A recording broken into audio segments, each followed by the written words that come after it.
안녕하세요. 젤리코리안입니다. 그리고 저는 여러분의 선생님 원쌤입니다. 지금 여러분이 듣고 계시는 젤리팁 코너에서는 한국인들이 실생활에서 쓰는 수거, 관용어, 최신 유행어, 그리고 슬랭까지 다양하고 흥미로운 표현들을 여러분께 소개해드리고 있어요. 그럼 오늘의 젤리팁 시작할까요? 오늘 배워볼 표현은 두 가지입니다. 먼저 오늘의 표현에서 쓰이는 단어들을 나열해 볼게요. 첫 번째, 쓰다. 쓰다. 두 번째, 긁다. 긁다. 그리고 마지막, 바가지입니다. 바가지. 이 중에서 동사는 무엇일까요? 쓰다와 긁다가 동사죠. 그리고 바가지는 명사입니다. 쓰다와 긁다는 필수 어휘라서 많이들 들어보셨죠? 하지만 제 생각에 바가지는 처음 들어보시는 분들이 많을 것 같아요. 제가 잠시 후에 바가지의 뜻을 설명해 드릴 건데요. 그 전에 먼저 바가지라는 명사와 두 개의 동사를 각각 합치면 이런 문장들이 만들어집니다. 바가지를 쓰다, 바가지를 긁다. 문장들이 되게 비슷하게 들리는 것 같아요. 왠지 의미도 비슷비슷할 것 같고요. 하지만 이 두 표현은 전혀 다른 상황에서 전혀 다른 의미로 쓰입니다. 그럼 이제 바가지가 뭔지 얘기해 볼까요? 바가지는 원래 박이라고 부르는 식물로 만든 그릇입니다. 그릇이요. 박이 뭔지 모르시는 분들이 많이 계실 것 같은데요. 요즘에는 많이 먹질 않아서 우리가 주변에서 보기가 힘들기 때문이에요. 영어 이름은 gourd입니다. G-O-U-R-D. 옛날 옛적에 한국 사람들은 이 박으로 그릇을 만들어서 썼어요. 박으로 만든 그릇의 이름이 바가지인데요. 지금은 그 옛날의 바가지와 모양과 용도가 비슷한 그릇들은 전부 편의상 바가지라고 부르고 있어요. 요즘에는 박이 아닌 플라스틱으로 만든다는 큰 차이가 있지만요. 솔직히 바가지의 시초나 유래까지는 굳이 기억하지 않으셔도 됩니다. 다만 바가지가 무엇인지는 아셔야 되니까 설명을 드린 건데요. 말씀드렸다시피 지금도 한국에서는 플라스틱으로 만든 바가지를 거의 모든 가정에서 사용하고 있어요. 집집마다 이 바가지가 최소 한 개는 있다는 뜻이에요. 그러면 일상생활에서 바가지라는 단어를 자주 듣게 될 수도 있다는 얘기겠죠? 이제 첫 번째 표현으로 들어가 보겠습니다. 바가지를 쓰다. 첫 번째 표현은 바가지를 쓰다인데요. 사전적 정의는 물건 값을 실제 가격보다 비싸게 지불하여서 억울한 손해를 보다 입니다. 동사 지불하다는 돈을 내는 행위를 말하죠. 만약 어떤 물건의 원래 가격이 10,000원인데 내가 무려 20,000원을 내고 샀다면 기분이 어떨까요? 아주 억울하잖아요? 우리가 이렇게 억울한 손해를 보았을 때 이러한 상황을 바가지를 썼다 라고 표현하는 겁니다. 특히 여행 중에 이런 경험을 많이 하게 되죠. 내가 원래 잘 알고 있는 장소에서는 물건의 대략적인 가격을 알고 있어요. 그렇죠? 지역의 물가를 알고 있다는 뜻이죠. 예를 들어 기술자를 부를 때 내는 비용, 물건 배달에 드는 비용, 택시 요금 등등. 하지만 내가 처음 방문한 지역이나 동네에서는 물가를 정확히 알지 못해요. 그래서 가끔 비양심적인 장사꾼을 만나면 터무니없는 가격에 물건을 구입하게 되는데요.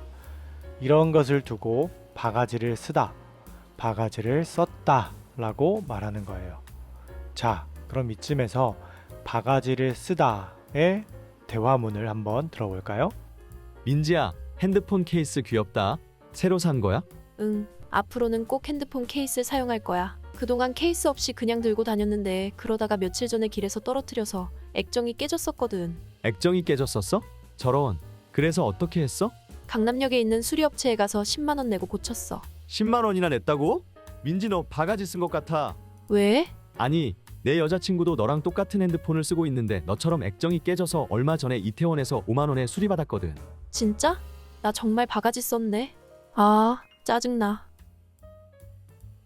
대화문을 들어보면 민지에게는 핸드폰의 액정, 디스플레이가 깨지는 사고가 있었어요. 그래서 핸드폰을 강남역에 있는 수리점에서 10만 원을 지불하고 고쳤는데 알고 보니 다른 곳에서는 5만 원만 지불해도 고칠 수 있는 거였죠. 여러분은 이런 비슷한 경험이 없으신가요?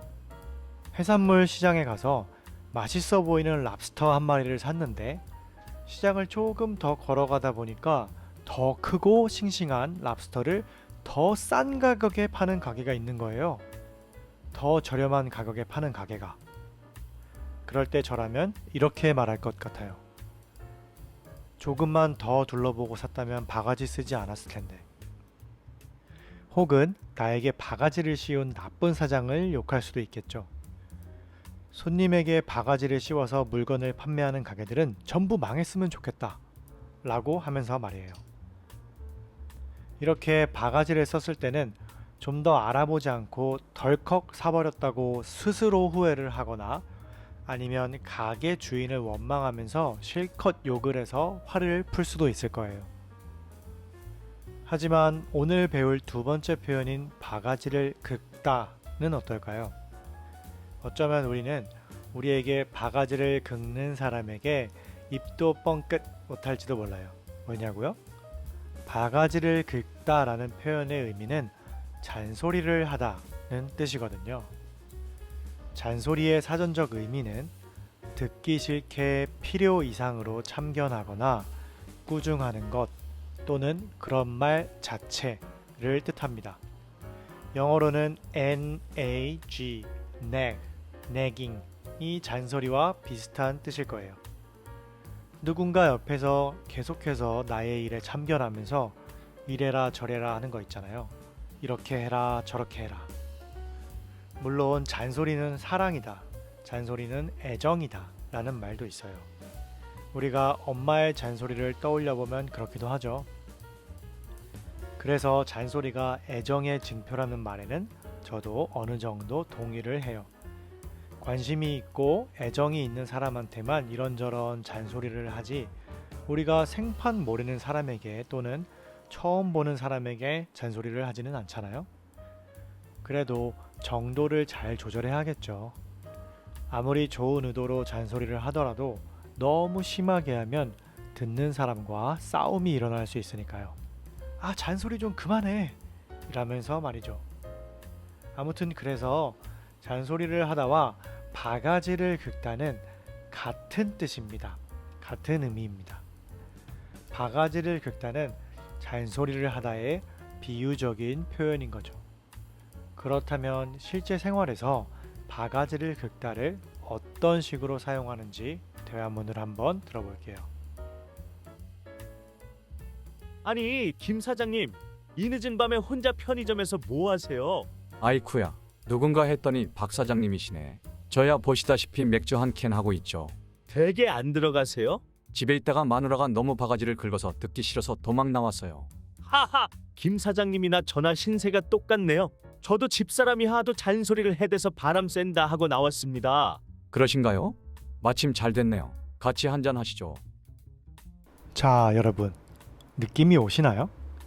참고로 부연 설명을 드리자면 대화문에서 김 사장은 그의 부인, 아내를 마누라라고 칭했고 박 사장은 그의 부인을 집사람이라고 칭했습니다. 한국어에서 부인, wife를 뜻하는 단어가 여러 가지가 있습니다. 부인, 아내, 안사람, 집사람, 마누라 등이 바로 이 영어의 wife를 뜻하는데요. 그 중에서 마누라는 조금 비하하는 뉘앙스가 있습니다. 약간 부정적으로 들리는 단어이기 때문에 되도록 부인, 아내, 와이프 정도로 사용하시기를 추천드려요. 다만 제가 대화문에서 아내 대신 마누라를 사용한 이유는 좀 더 사실적인 일상 대화를 들려드리고 싶은 마음 때문입니다.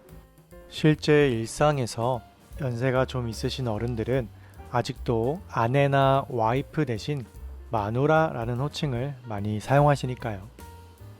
자, 그러면 왜 바가지를 긁다가 잔소리를 하다는 뜻이 되었을까요?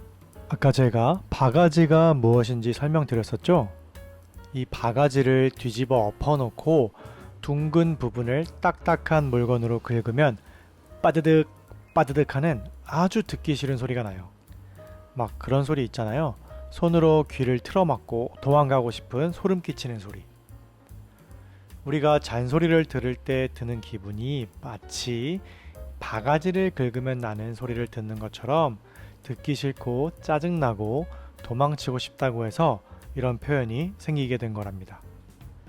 하지만 아까 말씀드렸다시피 잔소리라는 건 정말로 때와 상황에 따라서 애정이 듬뿍 담긴 걱정일 수도 있으니까 바가지를 긁는 여러분의 애인과 친구 등을 너무 미워하지는 마세요.